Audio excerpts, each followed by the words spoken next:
Bom, gente, muito bom dia a todos. Bom dia. Queria dizer que é uma alegria estar aqui falando para vocês.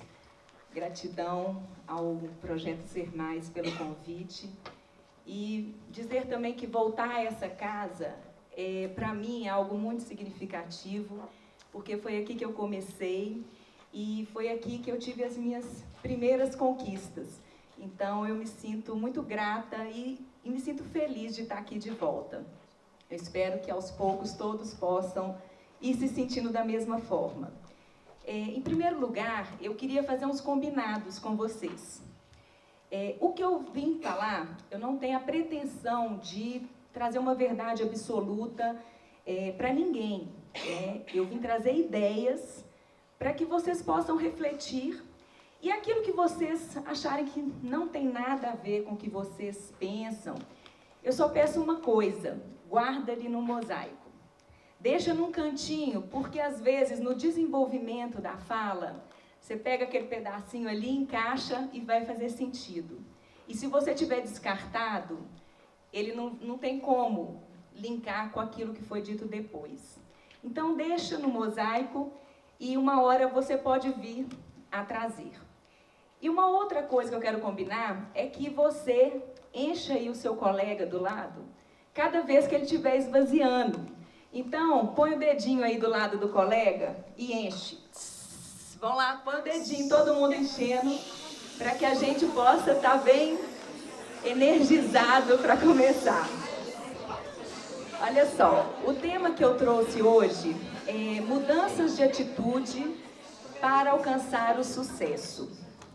Então, eu vou começar dizendo o seguinte: o que vocês acham que vocês precisam? Deixa eu aumentar aqui.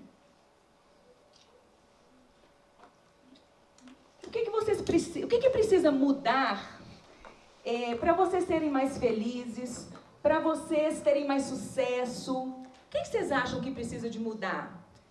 Dentre aquelas opções e outros também. A prefeitura, a PGM, o cônjuge, a família, o governo. O que vocês acham, gente? Eu estou querendo contribuições.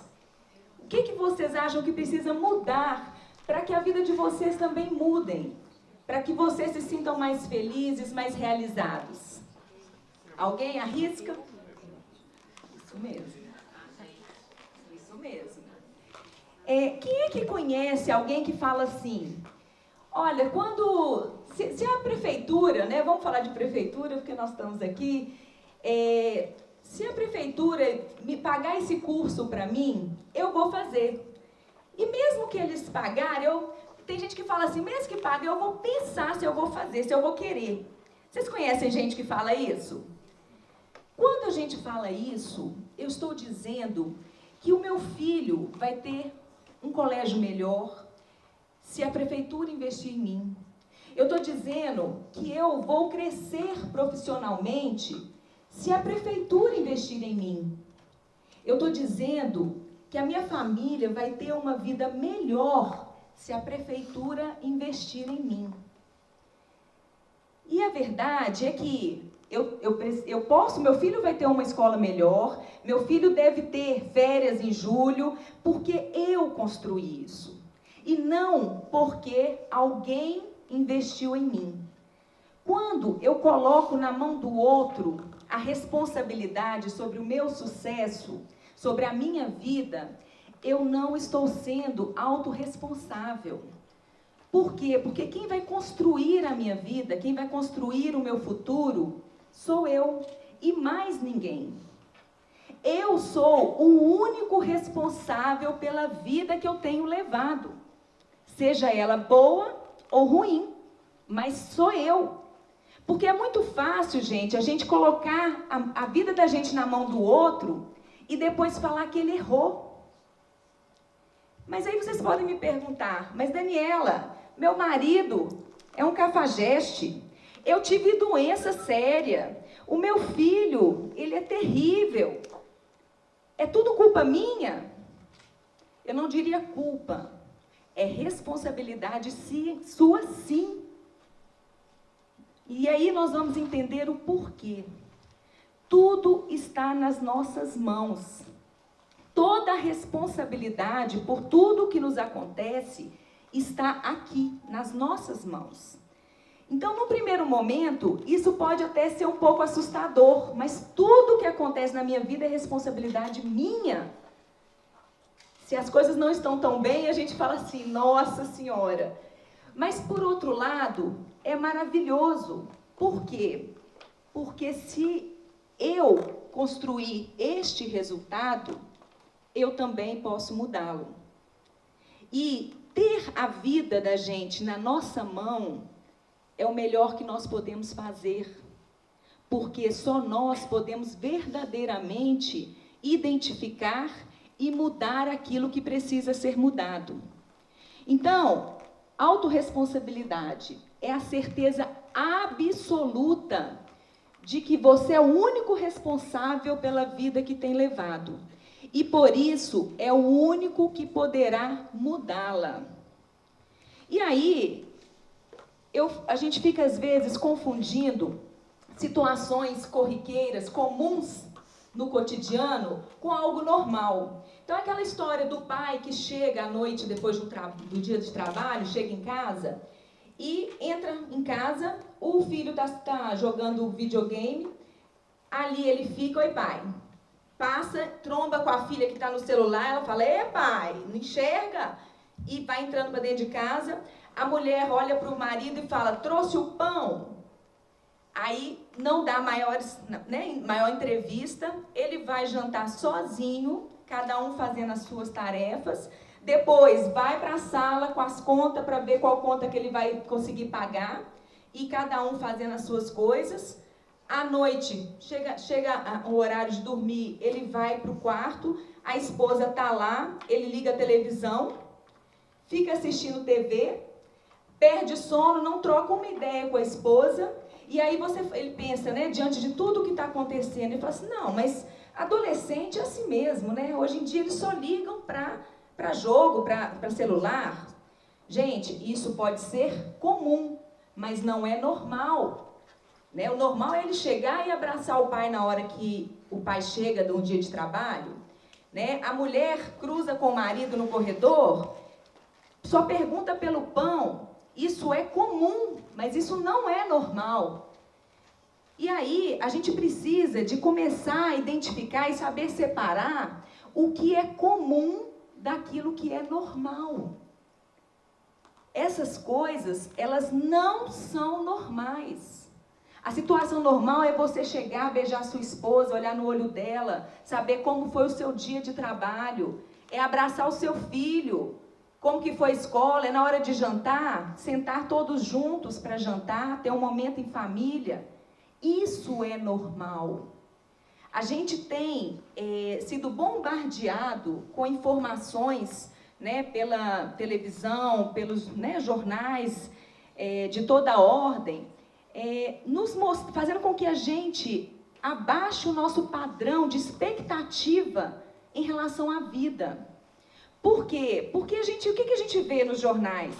É guerra, né, iminência de guerra. As novelas trazem a cunhada que traiu o irmão. A gente vê raptos entre família para poder extorquir dinheiro. Só vê negatividades. E aí, na hora que você vai para partir para a notícia que um conta, o outro conta, é assassinato, é violência. E aí, você fica pensando o quê? Nossa, eu estou bem demais. Está um desemprego danado, pelo menos eu estou empregada. Nossa, há tantas empresas fechando, pelo menos a minha ainda está de pé. Eu passo a ter como referência o menos. E fico considerando a minha vida como algo que está excelente, porque está tudo tão ruim. O mínimo que eu tenho, ou a maneira como eu me relaciono, está ok. Só que a gente esquece que o nosso nível de expectativa, ele foi puxado para baixo. E, na verdade, nós podemos ser muito mais, nós podemos ter muito mais, termos relações de qualidade, né? Termos uma vida abundante, no sentido de ser uma vida plena, inteira de amor, inteira de relações saudáveis e abundância financeira. Só que a gente está se conformando com o menos. E é sobre isso que eu quero falar hoje aqui. Eu quero convidar vocês a querer muito mais da vida, a ter uma expectativa alta e positiva da vida, porque é possível. Então, o primeiro passo, gente, é a gente entender que eu sou responsável por tudo. Eu sou responsável pela vida. É a consciência, é eu ter a consciência de que só eu posso transformar a minha vida. Só eu posso construir algo melhor para mim. E depois, o segundo passo é o livre-arbítrio. Ou seja, eu tenho a consciência e depois eu vou fazer a minha escolha. O que eu quero? O que eu quero para a minha vida? E aí, eu quero que vocês coloquem amor nas minhas palavras. Fica tranquilo, tá tudo certo. Cada um tem a vida que merece. Fala aí pro seu colega, fica tranquilo, tá tudo certo. Cada um tem a vida que merece. Ô, gente, e aí, quando a gente vai assumir uma atitude responsável, o que é isso? Mandela, quando estava na prisão, os colegas falavam com ele. Né, a expectativa dele sair da prisão era zero, era prisão perpétua. E todos falavam com ele, Mandela, foge, dá um jeito de sair daí, você não vai ter jeito mesmo. E sempre instigando ele a ter um comportamento diferente daquilo que ele era. E ele sempre dizia, eles podem aprisionar o meu corpo, mas não a minha alma. E isso é uma atitude autorresponsável. É você não deixar que o externo interfira no seu interior, na forma como você pensa, como você sente e como você age, né? A mesma história a gente percebe, tinha um fazendeiro que, né, tinha vários empregados e era bem no norte de Minas, aquele calor, né, terrível. E os empregados, sim, sempre achando que ganhava muito pouco, insatisfeitos com a situação que eles viviam e faziam tudo meio que para cumprir tabela. E aí, um dia, foi contratado o Zé da Alegria. E eles achavam aquele cara totalmente destoante. Por que esse cara é tão feliz? Ele ria para tudo, achava tudo ótimo. E até começou a incomodar, né? Não tem nada de bom aqui e você está sempre satisfeito, né? O porquê disso. E aí, o fazendeiro concedeu uma casa, né? Isso é comum em fazenda, as pessoas moram no próprio local de trabalho e deu uma casinha para ele morar. E aí, esse Zé da Alegria foi com a família, satisfeito de ter um lugar para morar. Realmente, o salário não era aquela maravilha, mas lá ele podia plantar, ele tinha a hortinha dele e tal. E ele pintou, depois de 2 meses que ele estava lá, ele conseguiu um rés de tinta, pintou a casa, pôs umas florzinhas em volta e tal. E o fazendeiro começou a reparar aquela atitude. Primeiro a atitude positiva dele, né? E depois o cuidado que ele estava tendo com uma casa que não era dele. E aí o fazendeiro falou assim, gente, eu estou precisando de uma pessoa, um gerente para essa fazenda. Se ele está cuidando do que não é dele, com tanto esmero, né, ele vai cuidar do meu, né, porque ele cuida assim como se fosse dele. E aí ele acabou sendo contratado para gerenciar a fazenda.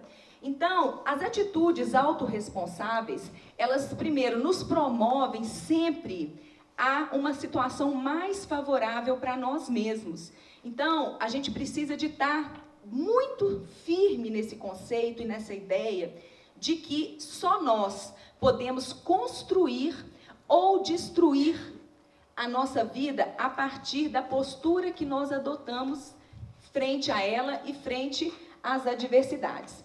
E aí, nós vamos ter 6 leis de autorresponsabilidade. A primeira é, se for criticar, cale-se. Gente, a crítica, ela sempre coloca o foco no problema e não na solução. Quando eu critico alguém, primeiro, quem critica está se colocando melhor do que aquele que está sendo criticado. Ou seja, eu sei mais, então por isso eu posso dizer para você se está certo ou se está errado. E não faz com que você analise ou busque uma solução. Você está ali focando o problema. Então não traz solução, não acrescenta nada. Se for reclamar das circunstâncias, dê sugestão. Ou seja, a reclamação, você está tirando a responsabilidade de você. Você reclama do seu colega, você reclama do seu vizinho, você sempre está reclamando de algo que o outro fez, ao invés de você buscar aquilo que te cabe e poder melhorar. Se for buscar culpados, busque solução. Gente, quando a gente culpa, o que eu faço? Culpar é o mesmo da gente dirigir um carro andando de costa. Por quê? Porque a culpa nos promove ao passado, nos remete ao passado, a estar lembrando de algo que aconteceu, algo negativo que aconteceu, e não nos promove a olhar para frente. Então, nos tira a oportunidade de analisar o fato e de refletir sobre ele e de melhorar. Então, se for culpar alguém, busque solução ao invés de apontar o dedo, porque quando a gente aponta um dedo, tem 3 apontados para nós de volta. Se for se fazer de vítima, faça-se vencedor. Gente, quem é que gosta de fazer de vítima? Né? De sentir que o mundo está conspirando contra, que tudo é contra a pessoa, né? De se fazer de coitadinho. Quem é coitado, gente, não está com o controle da vida na mão, porque é aquele que sofre a ação do outro. Então, não vamos nos fazer de coitados, não vamos deixar a nossa vida na mão do outro. Vamos assumir o que nos cabe, e o que é do outro, é ele que tem que assumir, não sou eu. Se for justificar seus erros, aprenda com eles. A gente sempre quer justificar, contar uma historinha sobre as atitudes que a gente tem. Então, é preciso que a gente mude esse enfoque, né? E pare de sempre justificar, porque quando você dá uma desculpa, você não olha de frente. Por quê? Porque você está explicando o porquê daquilo, para você mesmo, né? Nem para o outro. Você precisa de uma justificativa para a atitude que você teve, né? Então, aprenda com o que você fez ou com o que você viveu, ao invés de ficar contando uma historinha, que pode ser até verdadeira, mas que nem por isso deixa de ser uma historinha, né? O que é historinha? É uma história que você conta para você para justificar uma atitude incorreta, né? Que você sabe no fundo que é incorreta, mas até para você se sentir confortável, você tem que contar uma historinha para você falar, não, pelo menos eu tenho uma justificativa, mesmo que lá no fundo você saiba que não é verdade. E se for julgar alguém, julgue as atitudes e não a pessoa. Porque quando você julga a pessoa, você está taxando ela, você está limitando ela, colocando ela dentro de um quadrado. E quando você julga a atitude, é algo que pode ser mudado, né? Então você não define aquela pessoa como ela é. Então eu pergunto para vocês, para que vocês vão continuar sendo a mesma pessoa se vocês podem ser muito melhores? E acho que essa pergunta que a gente precisa se fazer sempre. Às vezes a gente tem dificuldade de mudar, de querer mudar. A gente precisa se questionar o tempo inteiro, né? Mas eu preciso de viver isso? Eu preciso. E aí, quem é que foi que falou para vocês que vocês não podem ter sucesso financeiro? Quem falou que vocês não podem ter um casamento, né, ou um relacionamento estável, afetivo, saudável? Quem é que falou para vocês que vocês não podem ter filhos dos quais vocês se orgulhem? Se ninguém falou isso para vocês, gente, é vocês mesmos que estão falando isso para vocês. E a gente precisa ter muito cuidado com essa vozinha que vive falando para a gente o que é certo e o que é errado. Eu costumo dizer que isso aqui é a franga que fica aqui o tempo inteiro, né? Falando para a gente e nos limitando, e nos jogando para baixo, e nos detonando. Você não pode, você não merece, você não tem condição, você não sabe. Você já fez isso antes, vai dar errado. Não é isso, gente? Quem que escuta essa voz de vez em quando? Hein? Essa vozinha, ela está aí.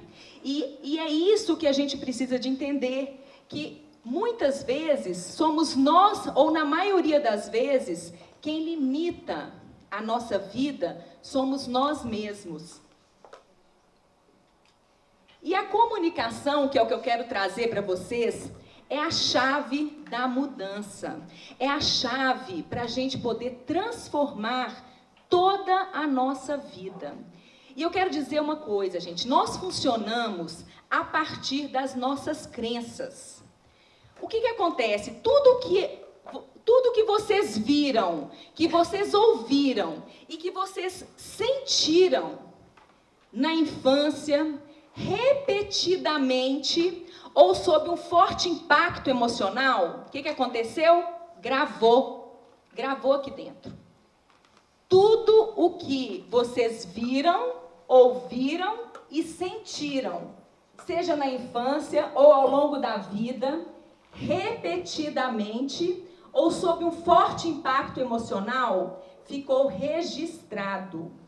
E ainda que a gente não queira aquilo, ainda que seja algo negativo, que a gente não queira para a nossa vida, ele está lá, gravado como uma verdade. Então, por exemplo, uma pessoa que foi abandonada pela mãe ou pelo pai, ou que a mãe morreu muito nova e ela registrou o abandono, aquilo ali, ela entendeu que ela é abandonada.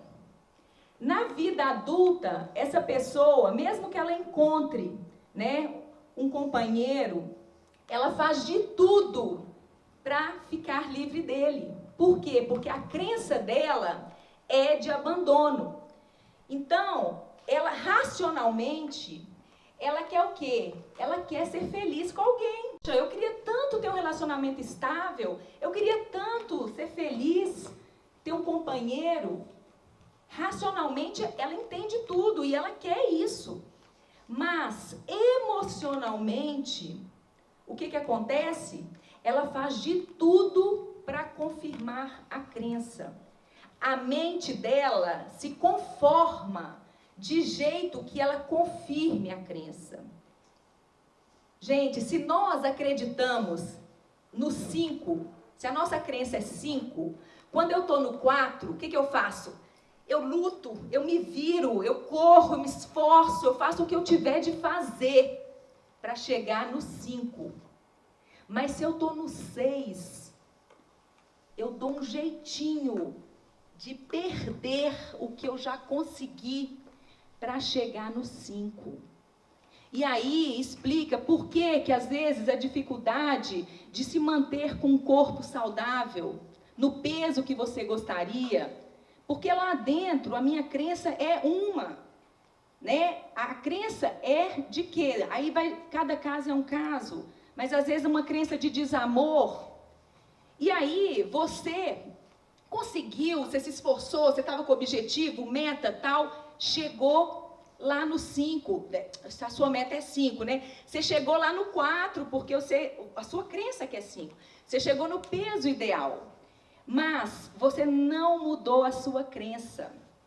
Toda crença é autorrealizável. Gente, isso é lindo. A gente pensar que tudo o que eu acredito acontece. Isso é real. Se vocês observarem na vida de vocês, tudo que a gente acredita de positivo ou de negativo, acontece. O ruim é que nós temos muitas crenças limitantes, que também se confirmam. E aí, quando a pessoa consegue emagrecer, porque fez um plano de ação, um empenho ali muito grande para chegar lá, mas se ela não arrumou a crença, o que acontece? Ela volta. Volta por quê? Porque ela precisa de estar com o peso, a massa corporal maior, para confirmar a crença de desamor. Porque se ela tiver maior, ninguém ama ela. Gente, a vida funciona assim. E não sei se vocês já repararam como as situações são cíclicas na vida. Por que será que elas são cíclicas, gente? São cíclicas porque a gente não muda as crenças.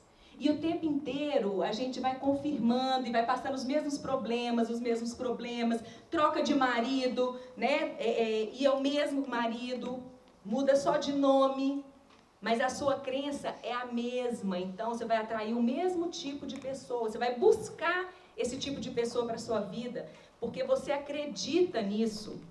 Ah, mas eu queria um marido bom. Não. Você racionalmente você quer. Mas emocionalmente a sua crença não é essa. E é isso que a gente precisa de entender. Essa dinâmica da vida. E a partir disso, a gente começa a identificar que crenças são essas e a reprogramá-las. E como nós vamos reprogramar essas crenças limitantes? Através da comunicação. Porque tudo o que eu comunico, né, eu comunico no sentido de comportamento, quando eu me comunico, eu estou me comunicando para o público externo e para mim mesma. Quando eu mudo a minha comunicação, tanto externa quanto interna, eu mudo os meus pensamentos, mudo os meus sentimentos e, consequentemente, mudo as minhas crenças. Por quê? Porque crença é tudo o que eu sinto, tudo o que eu penso e a maneira como eu me comporto repetidamente. Isso gera crença. E toda crença é autorrealizável. Então, gente, aconteceu. Quando eu mudo a minha comunicação, essa mudança ela tem a capacidade de mudar os meus pensamentos, que vão mudar os meus sentimentos e que vão mudar as minhas crenças. E aí vai acontecer da mesma forma, porém, outros e novos resultados. Tá certo? Então, o que é linguagem? É o meio pelo qual exprimimos as nossas ideias, nossos sentimentos, vontades a nós mesmos e a outras pessoas. E cientistas já vêm estudando isso, né? O poder da linguagem, o poder da palavra, né? Com a programação neurolinguística, né? Esse estudo que foi feito, já se criou um conceito de que a palavra cria a realidade, né? Nós vamos ver isso muito claramente através desse experimento da Mensagens da Água, mesmo quem já viu. Quem já viu esse vídeo? Masaru Emoto é um cientista japonês que ele resolveu estudar a água. Ele colheu várias amostras. Já está passando, então eu vou deixar vocês verem.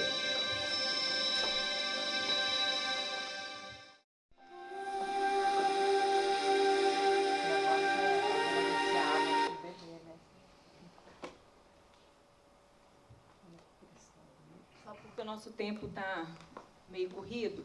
Então, gente, por esse experimento, ele submeteu a água, né, a comandos verbais, né, de gratidão, né, de raiva, estúpido.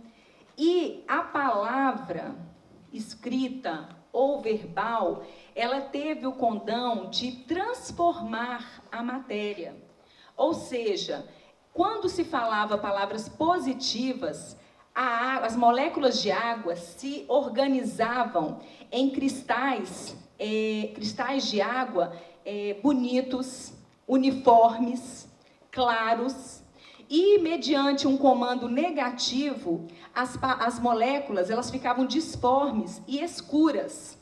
E isso veio comprovar o quanto, né, a matéria ela reage, né, ela se modifica ou pode ser construída a partir da linguagem, a partir da palavra, tá certo?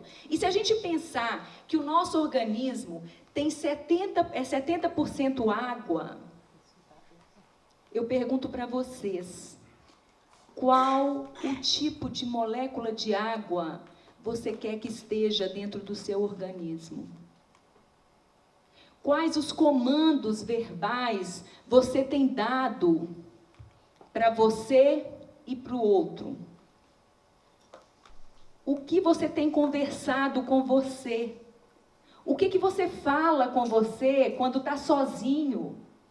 Qual é a conversa que você trava com você mesmo para dizer quem você é? Para dizer o que você pode fazer? Ou para dizer o que você merece? Qual é a mensagem que você tem dado a você? Acho importante a gente pensar sobre isso. Quando a própria Bíblia, ela traz, e é muito interessante, né? É um livro, né, milenar, e ela traz o quê? Que Deus, ao criar o mundo, Ele não pensou, haja luz. Ele não teve a intenção, né, concentrada de que houvesse a luz. Ele disse, e Deus disse, haja luz, e houve luz. Tudo foi criado a partir de um comando verbal. E isso quer dizer que a palavra, ela tem o poder de trazer à existência aquilo que não existia. E mais, se nós não tivéssemos nenhuma dúvida a respeito do poder da palavra, poderíamos, inclusive, transpor montanhas de lugar. Só que a dúvida, ela existe. E é por isso que a gente não vê por aí. Mas esse poder, né, da criação, ele também foi dado a nós. Esse poder de construir a nossa realidade ou de destruir. Está nas nossas mãos. E é preciso que a gente saiba disso, para que a gente também saiba lidar com a nossa realidade e com a nossa própria vida. E construir coisas boas para a nossa vida. Então, esse poder de criar e de alterar drasticamente a realidade também está nas pessoas comuns. E aí, a gente sabe de uma história de um casal que a mulher era bem passiva, ficava mais em casa e resolveu estudar. E o marido, meio enciumado, ele falava com ela, olha lá, hein, quando você formar, você vai me largar. Já estou vendo tudo, está estudando, está crescendo, quando você formar, você vai me largar. E foi assim o curso inteiro. E aí, gente, um mês antes dela formar, o que aconteceu? Ela largou ele. E o mesmo, eu posso dizer para vocês, de uma experiência pessoal. Quando eu vim fazer estágio aqui na Procuradoria, neste prédio, eu amei esse lugar, não me perguntem como, porque na época era muito bagunçado, mas eu gostava muito daqui, muito do que eu fazia. E eu queria muito entrar aqui. E eu entrei, eu acho que eu fiz estágio aqui no 7º período. E eu falava para mim, todos os dias, o primeiro concurso que tiver depois que eu passar, eu vou entrar. Isso para mim era muito tranquilo, não tinha preocupação se o concurso era difícil ou não. Isso era o que eu queria e era o que eu falava para mim todos os dias. E aí eu formei em junho, o concurso começou em agosto. Eu tive 2 meses para me preparar. E aí o que aconteceu? Eu estou aqui hoje. Né? Lógico que além do que eu construí, né, para o meu futuro, porque eu mesmo já vinha construindo isso, eu me preparei, fiz a minha parte. Mas não há nada que a gente queira verdadeiramente, né? E aí você me pergunta, mas querer é poder? Eu vou dizer que não. Querer não é poder, gente. Querer é uma parte do poder. Né? Porque você precisa de muitas outras coisas para que o querer se transforme em poder. Você precisa de foco, você precisa de uma visão extraordinária da sua vida futura. Quem é que pensa como vai ser o futuro? Quem é que tem uma visão de futuro, uma visão positiva de futuro? Sinceramente, quem tem? Levanta a mão. Quem tem? Se você não tem uma visão positiva de futuro, você não sabe para onde você vai. Você não sabe para onde você vai se levar. E aí você simplesmente vai deixa a vida me levar e a vida não te leva a lugar nenhum. Você vai ficar por aí, onde você já está. As coisas não melhoram. Quem não tem visão, quem não tem expectativa, quem não tem meta, quem não tem objetivo, não chega a lugar nenhum. É preciso olhar radiante.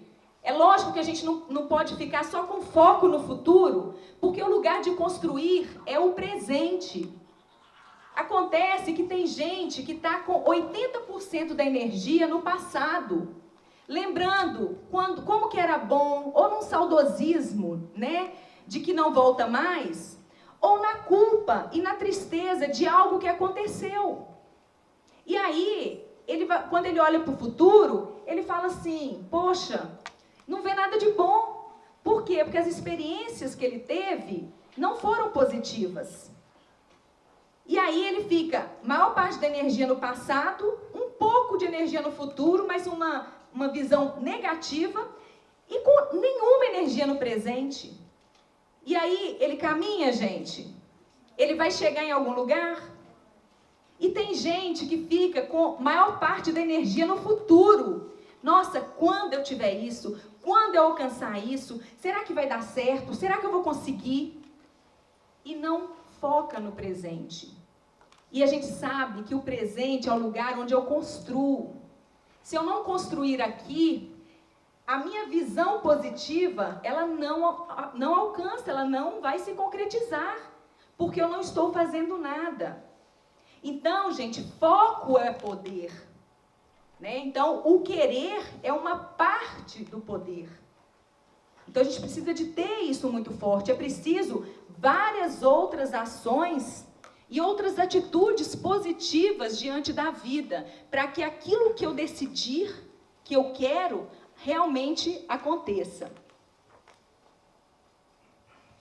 A física quântica, né, não sei se vocês já ouviram falar do Frejó Capra, ele é um cientista que estuda a física quântica e ele traz para a gente essa ideia de que tudo está conectado, tudo é sistêmico.